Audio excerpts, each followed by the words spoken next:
Casey Brown is a pricing geek, a professional speaker, and founder of Boost Pricing, a firm that helps companies sell at higher prices. Her passion is for organizations to be paid well for their excellence.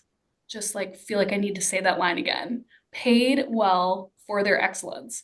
She has degrees in chemical engineering, Spanish and business, and career experience in engineering, Six Sigma, and pricing strategy for multiple Fortune 500 companies.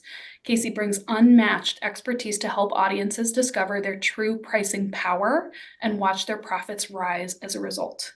Her 2015 TED Talk has over 5 million views to date, not too shabby. So if you just can't get enough of the short talk Casey shares today, go find her on YouTube. Look up her. I know she has tremendous resources and some other things we can share with you. So I'm going to turn the floor over to you, Casey. Thank you so much for being here. Thank you.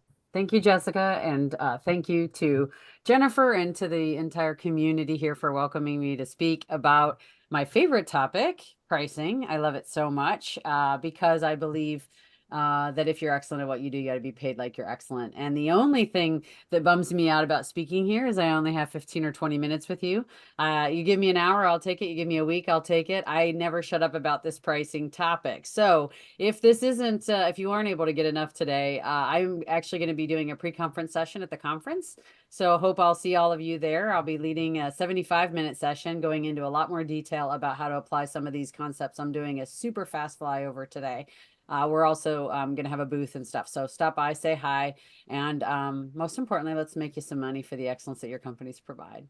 So let's dive in. That is an excellent sort of segue to my slides, which is, I'm going to say it, even though Jessica said it twice, I'm going to say it once more. If you're excellent at what you do, you ought to be paid like you're excellent, not like you're good, certainly not like you're mediocre. And we find it boosts through our work with companies across every kind of industry, B2B, B2C, B2G, goods, services, nonprofits. Doesn't matter what you sell or who you sell it to. That every company that we encounter, there are at least some pockets of underpricing in your business. Some areas where you could get a little bit more. Many of your products and services to many of your customers on many of your opportunities, your pricing is exactly right and dialed in where it needs to be. But if any of those prices on any of those products, any of those services, any of those bids, contracts, proposals to any of those customers is less than it could be, if they'd pay you more than you're accepting mediocre pay for excellent work. And this is what gives me the fire in the belly to try to condense my life's work into a 15-minute talk and share with you a couple of quick little nuggets, different ways of thinking about pricing in hopes that you can be paid for your excellence. I will just kind of highlight a little bit about the economic climate that we're operating in and where we've come from. So you've all been through the past couple of years, as I have been. So we're all aware that things immediately following the intense pandemic period, when all of a sudden supply chain challenges went crazy, impossible to get products, impossible to secure supply, the labor market got incredibly difficult. It got harder and harder and harder to serve our customers. So the question on the lips of our customers for all of time has been, how much does it cost? You know, price is a big factor.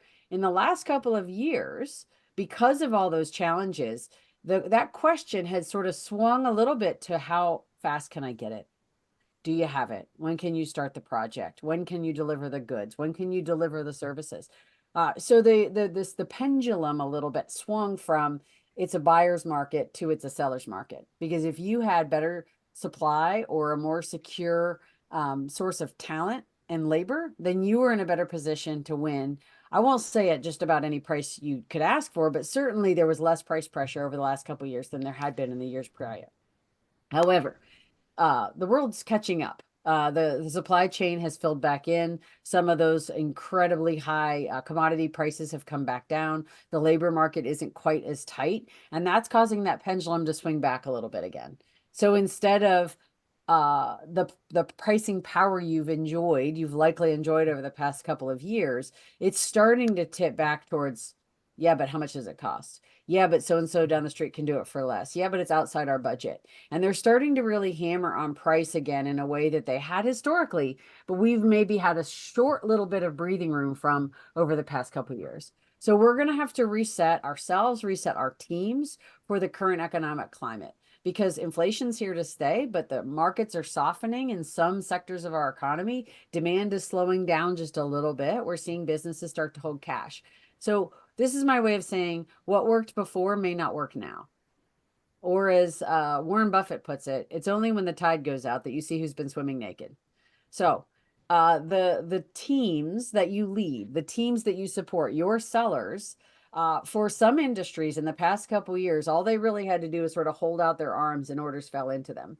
That is not true anymore, and it's not going to be true in the next couple of years, in my prediction. I'm not an economist, but I pay a lot of attention to this stuff, and I speak to dozens of businesses a week.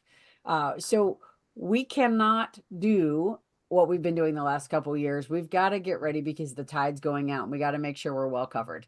So what can you do about that? What can you help your teams do so that you're paid for the excellence you provide, regardless of the economic climate, regardless of whether demand is going gangbusters or it's really hard to get the attention of any prospects because there's not enough demand. In any case, the same principles apply, but they require laser focus during any times of difficulty. And there are three things, and I'm going to cover them as quickly as I know how. Get ever more granular on your approach to pricing. One size fits all fits no one. Riches are in the niches. Whatever catchy little phrase you need to remember this, the more granular we are with our pricing, the more money we make. The more homogeneous we are with our pricing, the less money we make, because our pricing decisions sort of settle around the most price sensitive customers that we serve and the most price sensitive products and services that we sell. I'm going to talk just a little bit more about each of these, but I'm giving a quick overview here. The second is to really make sure that you're focused on your core, that you're taking care of your core customers, the customers that for whom your products and services are the center of the bullseye of their needs, that you are the best fit, that are the most thrilled with your value proposition. Take care of them. They're going to be the ones that make up the bulk of your revenue over time, your repeat customers, the bulk of your margin over time. So take care of the core. And then finally, make sure that your team's ready, because whatever the economic climate, however much demand is strong or medium or weak in your industry, it's going to change. It's not going to stay the same. And make sure that your team is really equipped to be competitive, even as competitors maybe start throwing deeper discounts at customers to get them to buy business, or they start sort of grabbing for scraps if the pie is shrinking. So let's start with the first of these. Let's talk a little bit about getting more granular. Anything we do with pricing across the board, if we just peanut butter it across our business, is really going to risk volume. It costs us money when our prices could be higher and when they have to be lower. So instead of being one size fits all, we want to be really surgical and strategic in our approach to pricing, customer by customer, product by product, service by service. And I'm going to share an analogy, and anybody who's ever seen me speak in a slightly longer format may remember something about gasoline and hot sauce. That's something I'm known for talking about. So this relates to the gasoline and hot sauce customer concept. If you're like, what's she talking about? Don't worry, come see me in San Diego and you'll learn all about hot sauce. But the idea is that everything we sell is not equally sensitive. We have some products or services which are in the full glare of the sun of the customer's focus. The customers are very focused on it. They're very aware of market pricing for it.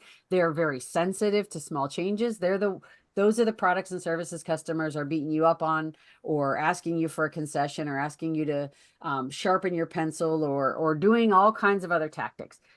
There is less opportunity there as the market gets more difficult than before. There still often is opportunity there, but we've got to move slowly and carefully. The other end of the spectrum, this is sort of the shade. This is where there's just not as much scrutiny and attention being paid. Maybe it's a kind of throw it in the cart kind of along with the main product, or maybe it's some small add-ons for a service, a project in a services business that they don't really pay a lot of attention to those things in the shade. That's where there's more opportunity than in the sun. Now, there may be less opportunity there today than there was a year or two ago, but it certainly is the place where we can afford to be just a little bit more aggressive. And if you're in an industry that's really experiencing a lot of price pressure and maybe a shrinking demand pie, you may even have to roll out some price concessions on the sunshine products and services to remain competitive. But if you're saying, well, we're going to roll back our price increase, or we're going to cut everything by 5%, this may need to be at 5%, but you may not need to discount the shade products at all, or services. And then the sun shines the stuff in the middle. And obviously this is a continuum. It isn't three buckets, but the idea is to look at every single thing you sell through the lens of the customer, because we are very close to everything we sell, but our customers are not. They're not this close to it. Some of it is rather beneath their notice, and don't miss the opportunity to pick up those nickels and dimes in the fringes of the business. That's often where we have the biggest opportunity. The same is true, by the way, for customers. There are sun, shadow, and shade customers, where they're really just not customers that pay tons of attention to everything and customers that pay less attention. Regardless of whether we're talking about products or services or customers, ever more granular in your approach. If you've got to take a price increase because costs are going up or because it's the right time to do it based in value or anything else, a one size fits all price increase doesn't work either. If you say, okay, well, we're going to do a 5% price increase this year. Well, for every customer that would have paid you 5, there's another customer out there would have paid you 7 or 9. So we tend to make our price decisions around the most price sensitive customers, the big bullies, the squeaky wheels, the vocal minority. So that's where if we make a price increase decision like 5%, that's because we're thinking of those big bullies that we think we can get away with 5 with them. That sets a ceiling for us with those customers. Whereas there are other customers, maybe smaller customers or customers for whom our value story is a pinpoint in the middle of that bullseye of their value and their needs, that slightly more or maybe even moderately more than 5% would work. So ever more granular in your approach, because the riches are in the niches. The second thing is to really think about the core customers, concentrating on the core. Those customers are your early warning system. They're your early warning system for good news, by the way, when demand's about to kind of unlock and go crazy. They're also your early warning system for when the market starts to kind of turn and get a little bit tough. They're the ones for whom you're the best fit and typically are the bulk of your long-term revenue. And my advice, if choppy waters are around you in your industry right now, it's just like a boat in choppy waters, that's low in the seas and in the seas are rough. You want to throw overboard anything that's not absolutely necessary. So contemplate now I'm not suggesting you just, if the customers aren't the core, that we stop serving them or we cut them off. We just want to reserve and conserve organizational resources for those customers that are core. And that we're making sure we're taking exquisite world-class service of them and that their customer experience doesn't suffer at all, no matter how stormy the seas get. That is going to be the way to make sure that regardless of how good or bad the economy gets, regardless of how aggressive or irrational our competitors behave, that we're in good standing financially a year from now and a decade from now. The last is to talk a little bit about the team. And I think this is frankly the very most important thing, because in my experience, pricing decisions are made from fear, not from confidence. Most pricing decisions are made from fear, not from confidence. We're often taking a very defensive approach to pricing, like we're trying to figure out how to not lose the opportunity. We're pricing not to lose rather than pricing to win. And when we operate from fear, the amygdala is in charge. This is not the smart, rational decision-making center for profitable growth and profitable pricing. So we've got to not operate from fear. When we operate from fear, your people do this. They fold like a cheap suit, right? And so the antidote to this is to invest in the team's confidence, because in my experience, the challenge for teams is less about a skill gap and more about a mindset gap. Many of your teams you've trained them, you've sent them to training, you've invested in coaching and supporting them. You have a sales leader that's really focused on this. One of my experience with many integrators, not all certainly, but many integrators rose through an operational background. They are more comfortable on the operational side of the business and fixing operational challenges and problems. Sometimes the sales side of the business looks a little bit foreign. It's like I had a client who said salespeople are different, not different from everybody else, just different. And they're a unique animal, and how to support and engage and train and coach salespeople in the face of competitive difficulties or economic challenges is a really special and important skill. Salespeople are the ones on behalf of the whole organization out there sort of taking arrows. When customers tell them that your prices are too high, it's too expensive, so-and-so down the street's less. If anything ever goes wrong operationally, the salesperson's the one that's hearing about it from the customers. So they have a tough job to do. And so we've got to prop that confidence back up. The skill set is generally not the gap. The mindset is the gap. Often salespeople know what to do and what to say. They know what process to follow. They've been taught how to handle objections. They've been taught how to sell value. They've been taught how to ask better questions to connect with customer needs. But in the moment, in the heat of battle, when the customer's yelling at them, they sometimes won't do it or won't say it because they feel pushy or salesy or weird, or they get in their head or they get in their gut. And so we've got to arm our team. We've got to train and support our sales team so that they can sell from strength, not from fear. Um, uh, Ben Horowitz wrote a book called The Hard Thing About Hard Things. And in this book, he kind of talks about the difference between what he calls a peacetime CEO and a wartime CEO. Now, my hope for you as leaders in your business is that you're living through peacetime today in business and that you live in peacetime forever. But we've all been through the pandemic. We've been through crazy inflation. We've been through recessions. We've been through challenges serving our customers that push us more into wartime leadership at times. You may not be there today, but my guess is you'll be there again at some point in the future if you're not there today. And my advice as we face any difficult challenges is to invest in the team.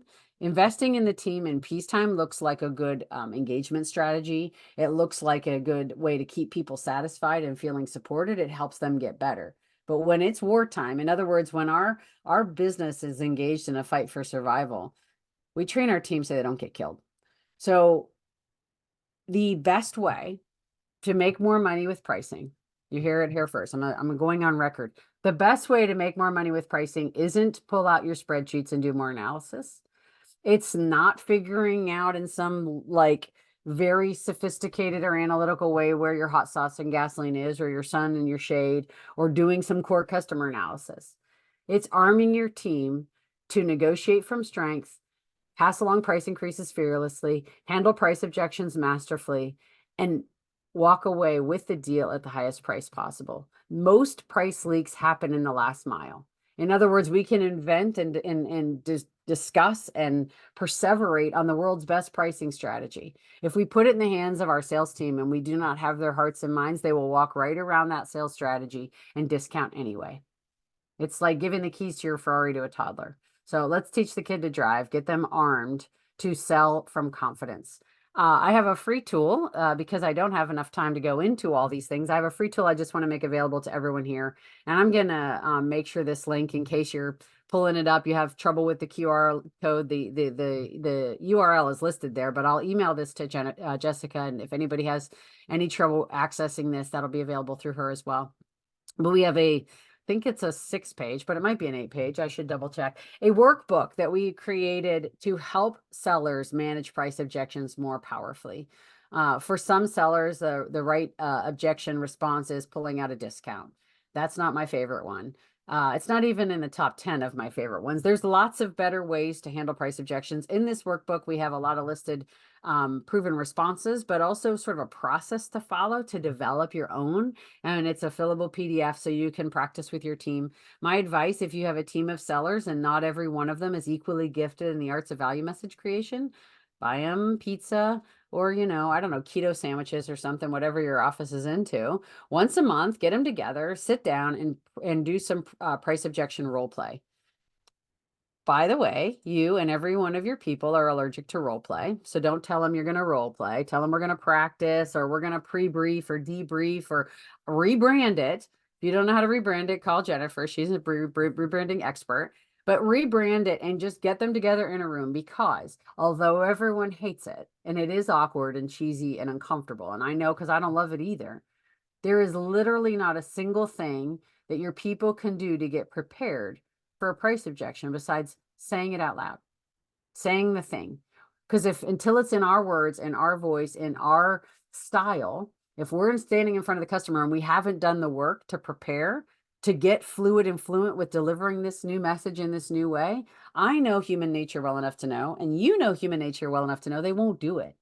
They'll freeze and they'll panic and they'll reach into their quiver of sales tools and they'll pull out the arrow they're most comfortable with, which for some of your people is a discount. So don't just spend time putting the workbook together and getting all the right objection answers on paper. You got to practice. You got to say it out loud. You got to say it to the dog, the kids, the mirror, each other, buy them some keto sandwiches and make some money. Whew, that's as fast as I can go, Jessica. Over to you.